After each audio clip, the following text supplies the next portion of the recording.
Ramesh sir में स्वागत है। दैनिक रोजगार समाचार 29 जनवरी। आरआरसी ग्रुप डी दौड़ 269 छात्र बाहर। इलाहाबाद विश्वविद्यालय ग्रुप सी का परिणाम जारी। UP TGT PGT latest update big update. 36,000 police भर्ती पदों का विज्ञापन। पेपर कराने को लेकर के कंपनियों ने हाथ खड़े किए। यूपीएसआई ट्रेनिंग, सीटेट नकल धड़ाधड़। एनसीआर में भर्ती विज्ञापन फर्जी, अन्य शैक्षिक महत्वपूर्ण सूचनाएं। इन सभी महत्वपूर्ण खबरों को हम लोग डिटेल से जानेंगे। उससे पहले अगर चैनल पर नए हो तो चैनल को सब्सक्राइब कर लें, बेल आइकन ऑल पे प्रेस कर लें और वीडियो को लाइक शेयर जरूर कर दें। सबसे पहली महत्वपूर्ण सूचना है आरआरसी ग्रुप डी को लेकर के। आरआरसी ग्रुप डी का द्वितीय फेज चल रहा है और डीएस ग्राउंड में यहाँ पे देखिए नौकरी की दौड़ में बाहर हुए 269 अभ्यर्थी। रेलवे भर्ती प्रकोष्ठ यानी आरआरसी ग्रुप प्रयागराज की नॉन टेक्निकल पॉपुलर कैटेगरी यानी एनटीपीसी ने के ग्रुप डी की शारीरिक दक्षता परीक्षा का दूसरा चरण शनिवार को सुबह डीएस ग्राउंड में शुरू हो गया। 8 दिन के ब्रेक के बाद पीटी में पहले दिन 1500 अभ्यर्थियों को बुलाया गया। 1500 का ही बुलाया जाता है, जिसमें 1299 अभ्यर्थी वहाँ पहुँचे। इस दौरान 269 अभ्यर्थी नौकरी की दौड़ से बाहर हो गए। आरआरसी लेवल 1 पूर्व में पदनाम ग्रुप डी की पीटी पहले चरण की परीक्षा 16 से 19 जनवरी तक डीएस ग्राउंड में हुई थी। उसके बाद मौनी अमावस्या और बसंत पंचमी की वजह से परीक्षा में 8 दिन का ब्रेक रहा। 8 दिन के बाद परीक्षार्थी शनिवार को डीएस ग्राउंड में 1500 अभ्यर्थियों को परीक्षा के लिए बुलाया गया था, जिसमें 1299 उपस्थित रहे जबकि 201 अनुपस्थित रहे। 35 किलोग्राम का बोझ लेकर 2 मिनट के अंदर 100 मीटर चलने की दूरी सभी ने तय की। इसके बाद 4.25 मीटर की 1 किलोमीटर की दौड़ 269 अभ्यर्थी पूरी नहीं कर सके। इस तरह से 1030 अभ्यर्थी सफल रहे और फिलहाल यह अब तक कुल सफल अभ्यर्थियों की संख्या 4,251 हो चुकी है। प्रयागराज मंडल के पीआरओ अमित शाह ने बताया कि पीटी प्रक्रिया शांतिपूर्ण ढंग से संपन्न हो रही है। इसके बाद ग्रुप मेडिकल का नोटिस जारी होगी और डॉक्यूमेंट वेरिफिकेशन, ये दोनों साथ में ही होंगे। अगली महत्वपूर्ण सूचना है ग्रुप सी इलाहाबाद विश्वविद्यालय के जूनियर असिस्टेंट भर्ती की लिखित परीक्षा का परिणाम जारी कर दिया है। ये 49 पदों पर भर्ती थी। 7 फरवरी को होगा सफल अभ्यर्थियों का स्किल टेस्ट। इलाहाबाद विश्वविद्यालय के गैर शैक्षणिक ग्रुप सी के तहत जूनियर ऑफिस असिस्टेंट की लिखित परीक्षा का परिणाम जारी कर दिया गया है। इसमें 396 अभ्यर्थियों को सफल घोषित किया गया है। परीक्षा परिणाम इलाहाबाद की वेबसाइट पर उपलब्ध है। इलाहाबाद में जूनियर असिस्टेंट के 49 पदों पर होनी थी भर्ती। इसमें 21 पद आरक्षित वर्ग के हैं, जबकि 13 पद जो है वो अन्य ओबीसी के हैं और 4 पद आर्थिक रूप से कमजोर और 7 पद अनुसूचित जाति, 1 पद अनुसूचित जनजाति के अभ्यर्थियों के लिए आरक्षित था। तो ये रहा इलाहाबाद विश्वविद्यालय के ग्रुप सी का परिणाम। जिसको भी अपना परिणाम देखना है वो ऑफिशियल वेबसाइट पे जा करके इसकी और अपना परिणाम देख सकता है। अगली महत्वपूर्ण सूचना है वो है यूपी टीजीटी पीजीटी को लेकर के। यूपी टीजीटी पीजीटी का मुद्दा अभी भी गरमाया हुआ है। यूपी टीजीटी पीजीटी को लेकर के निदेशक माध्यमिक कर सकेंगे समायोजन। जी हाँ, कैबिनेट ने माध्यमिक शिक्षा सेवा चयन बोर्ड प्रयागराज के द्वारा प्रशिक्षित स्नातक प्रवक्ता श्रेणी में चयनित अभ्यर्थियों के अभ्यर्थन निरस्त होने के बाद मामले में प्रशिक्षित माध्यमिक निदेशक माध्यमिक को जो माध्यमिक के निदेशक हैं उनको अधिकृत किया है। इसके अनुसार प्रशिक्षित स्नातक एवं प्रवक्ता श्रेणी में चयनित अभ्यर्थियों के आवंटन के बाद कार्यभार नहीं ग्रहण करने या उनका अभ्यर्थन निरस्त होने पर अभ्यर्थियों का समायोजन किए जाने के लिए बोर्ड नियमावली में संशोधन को मंजूरी दे दी है। बोर्ड ने नियमावली में संशोधन की मंजूरी दे दी है। अब समायोजन का कार्य शिक्षा निदेशक माध्यमिक कर सकेंगे। अभी तक यह कार्य माध्यमिक शिक्षा सेवा चयन बोर्ड करता था। और यूपी टीजीटी की महत्वपूर्ण सूचना एक ये भी है, ये यूपी पहले टीजीटी जीव विज्ञान का परिणाम फंसा हुआ था, अब साक्षात्कार नहीं हो रहा, साक्षात्कार फंसा हुआ है, रुका हुआ है।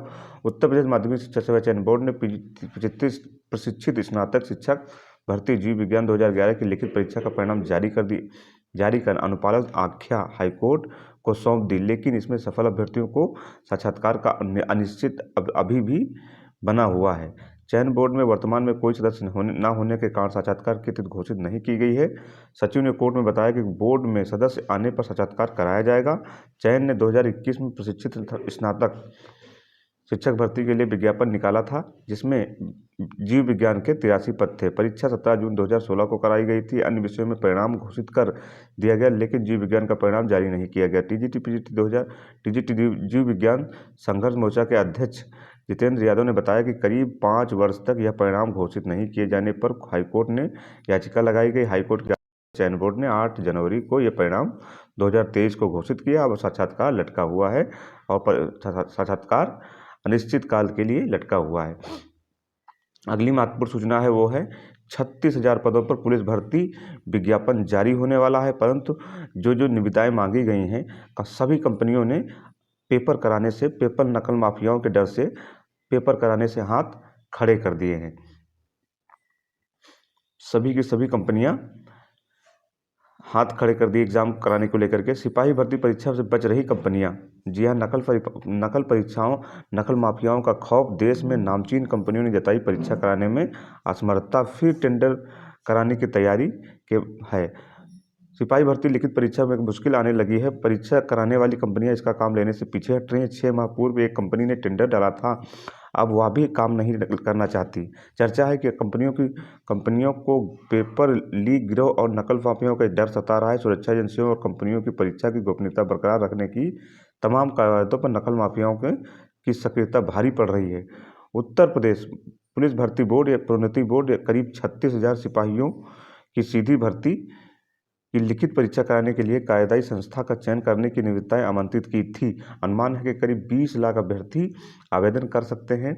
इसमें बोर्ड ने इस परीक्षा के आयोजन के लिए परीक्षा एजेंसी के चयन की कार्रवाई शुरू की थी। हालांकि केवल एक ही निविदा आने की वजह से इस प्रक्रिया को निरस्त करना पड़ा। अब भर्ती बोर्ड दोबारा निविदाएं आमंत्रित करने की तैयारी कर रहा है, जिसमें करीब 3 माह का वक्त लग सकता है। नई प्रक्रिया शुरू होने से पूर्व बोर्ड ने पूर्व में निविदा की हिस्सा लेने वाली कंपनी से संपर्क साधा है, तो उसने हाथ भी खड़े कर दिए।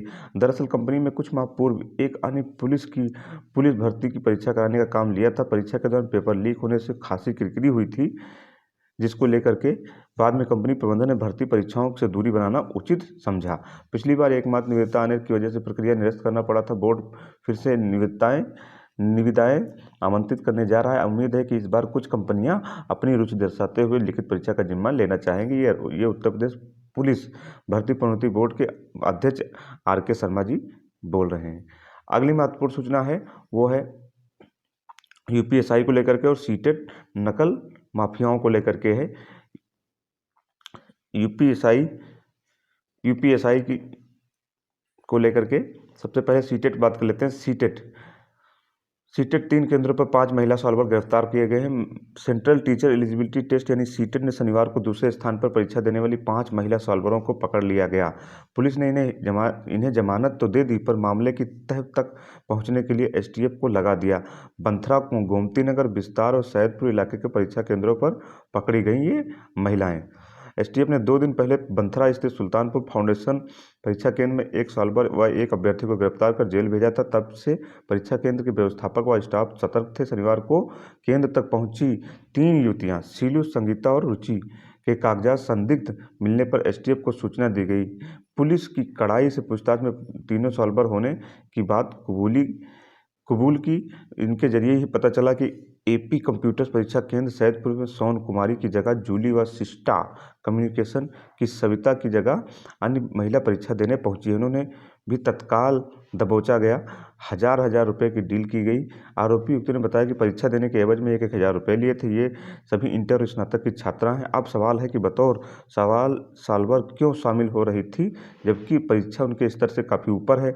युवतियों ने बताया कि उनसे कहा गया कि जब तक परीक्षा चले तब तक सिर्फ बैठना है, पेपर हल नहीं करना है। ऐसे में पुलिस आशंका जता रही है कि गिरोह ने अभ्यर्थियों से मोटा पैसा ले लिया है और बहुत कम पैसे देकर निचली कक्षा वाली छात्राओं को सॉल्वर के तौर पर बैठाने के लिए तैयार कर लिया गया है।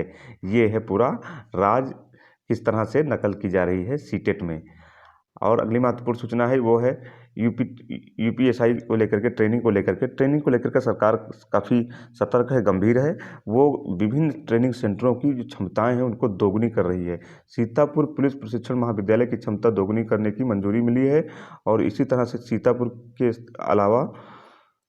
अलावा मुरादाबाद स्थित पुलिस प्रशिक्षण संस्थान की भी क्षमता को दोगुना किया गया है। उसी तरह से संभल की भी जो पुलिस लाइन है आवासीय परिसर, उसके भी ट्रेनिंग सेंटर को बढ़ाया गया है, आवासीय परिसर को बढ़ाया गया है, क्षमताओं को दोगुना किया गया है। और प्रयास यही किया जा रहा है कि जल्दी से यूपीएसआई की ट्रेनिंग को कंप्लीट किया जाए, ताकि जो नियुक्ति पत्र बांटने के जो घोषणा कर चुके हैं मुख्यमंत्री महोदय, उस प्रस्तावित कार्यक्रम को जल्दी से जल्दी पूरा किया जाए।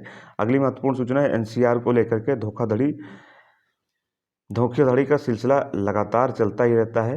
इसमें रोकथाम भी यह देखिए, वेबसाइट पे फर्जी एनसीआर में भर्ती विज्ञापन जारी कर दिया।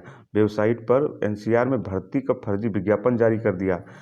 तुरंत उत्तर प्रदेश माध्यमिक रेलवे में विभिन्न फर्जी विज्ञापन एक वेबसाइट पर जारी हुआ। आवेदन शुरू होने के बाद कुछ कंपनियों ने एनसीआर प्रशासन से संपर्क किया। इसके बाद भी मालूम हुआ कि विज्ञापन फर्जी है।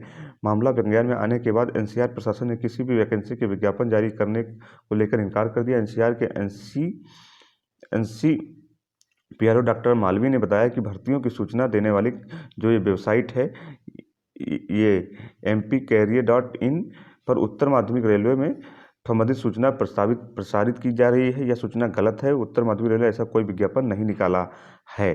तो ये जो सूचना है पूरी भ्रामक है।